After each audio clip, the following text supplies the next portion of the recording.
Now live on our Spectrum News app. Just download the app in the Apple or Google store if you haven't already. Or find it wherever you get your other favorite podcasts. That's the Lake Show podcast. It's the helpful Honda assist to the game. Schroeder with the steal. Anthony Davis up ahead. In transition. Lob it up for the one-handed alley-oop to LeBron James. Well, you know, AD used to be a guard, and right there he demonstrates ball handling and passing skills. The Lakers are so good, Dieter, when they get steals and get out on the break. Good job there. Couldn't defend that one. Nice pass, nice finish. LeBron just digs back and gets his hands on the ball to cause that turnover, and then off to the races. Lakers improved to 5-0 in Game 2s under Frank Vogel in the last 2 seasons. Earlier, he spoke with Mike in the media. Hey, Frank, just wondered how you saw the pattern of the game where, opened up strong, built a big lead. The Suns eventually cut into it in that fourth, and then you close out down the stretch. How did you see that ebb and flow? Yeah, I mean, that's playoff basketball. You're going to make runs, and, we came out with great assertiveness and attention to detail and focus and defensive pressure.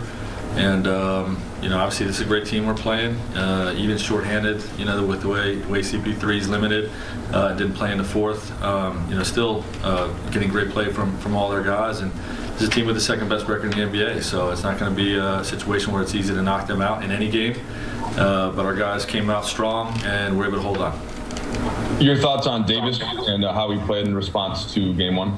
Great assertiveness. And he does it in so many ways. He didn't settle much for the jump shot. He really ran the floor, rolled hard, drove the ball hard, had the intent to attack the paint with and without the basketball, with his seals and driving the basketball, and was able to pick up a lot of fouls, get himself to the free throw line, and that always helps a great player get going. So, great bounce back game for him. And then, Frank, LeBron just had the three field goal attempts in the paint. I think they were in the first half in transition. Of course, he hits the big three late. But what did you see from him tonight, the way Phoenix was defending him, and the discrepancy between jump shots and shots inside? Yeah, I mean, just great leadership. Our group moved the ball well tonight. But Bron impacts the game in so many ways. Defensive communication, running the floor, getting guys involved. He had 9 assists. When you go to the paint against this team, they're going to put 5 bodies in front of you, and you have to play extra pass basketball.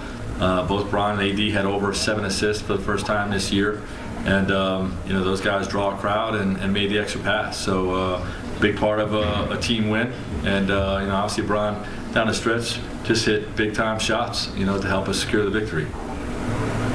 Kyle.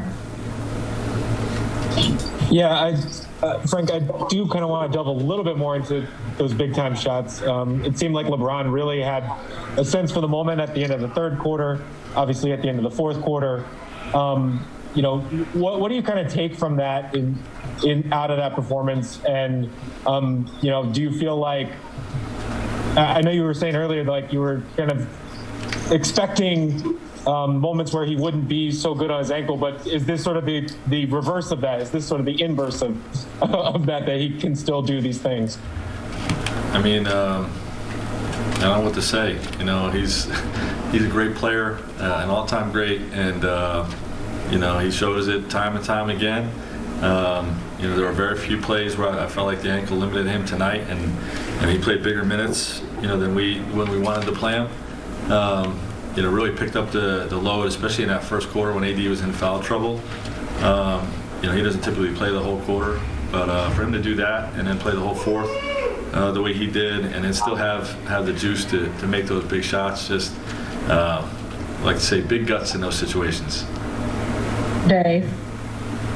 Big guts, huh? Guts, yes. Yeah, guts. Yeah. Air quote guts. The Suns had cut it to 1, Frank, with about 3 minutes to go, and you guys go on a 7-0 spurt in less than a minute, and it's all LeBron and AD. And how much does that typify who they are for your guys' group? Yeah, I mean, two of the top 5 players in the NBA, and we have a formula where those guys, really carry a big scoring load, especially at crunch time, and an army of defenders and finishers around them. Whether it's finishing at the 3-point line or at the rim, and it's been a good formula so far. and those guys continue to show why they're great players, by stepping up down the stretch. Dan. Frank, the journey to this point, obviously, to play these games on this stage was a really long one with like a bunch of, I think you said roller coaster at times. Was there ever a hope, though, kind of with the knowledge that cohesion wouldn't be what you wanted it to be, that maybe the moment could draw it out of your guys, that once they just got here when it mattered most, that they would go to a different level? Well, I think we saw some of that tonight, and certainly we hope for that.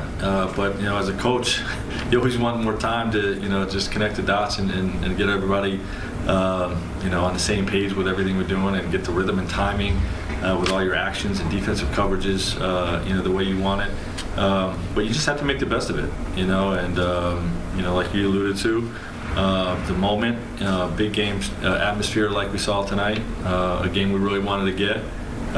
Definitely helped create some of that cohesion, and we got to build on that.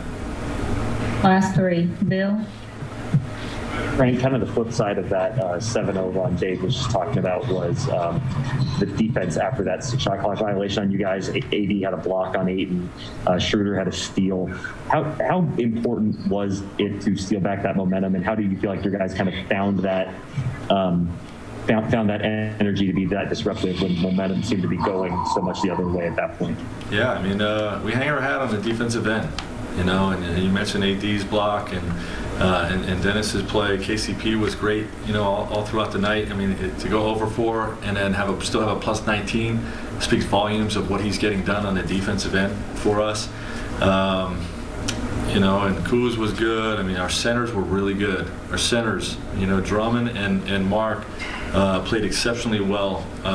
In particular, just assisting to slow down Devin every chance we get, but all their guards, Campaign and Chris Paul, all those guys, those guys were good, and it was just a team effort. We threw a lot of guys in there, when we got in foul trouble, and we wanted to, just manage that stretch of the game, and we hang our hat on the defensive end. So if you get enough stops, you can ride through some of those the runs that the other team is on.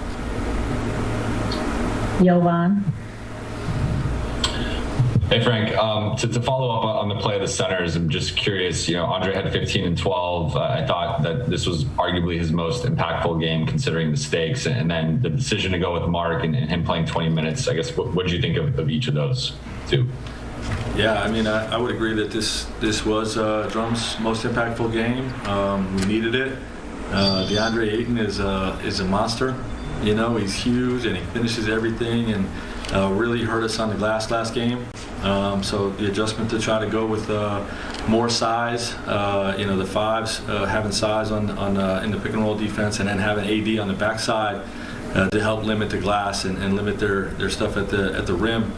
I think helped our defense, but those guys had a great attention to detail. Mark and Drum did, in terms of executing what we wanted them to do on the defensive end, and both contributed offensively as well. So, we gave up 4 offensive rebounds. You know what I mean? And that was part of the plan of trying to just go a little bit bigger against DeAndre Ayton. Brad. How you doing, Frank? Good, BT. Hey, how important were the contributions from Dennis and Andre to help you guys stay in position to win this game, even the series? Yeah, I mean, those guys were great. Dennis in particular scoring the basketball. This is his best scoring night since he came back from the health and safety protocols.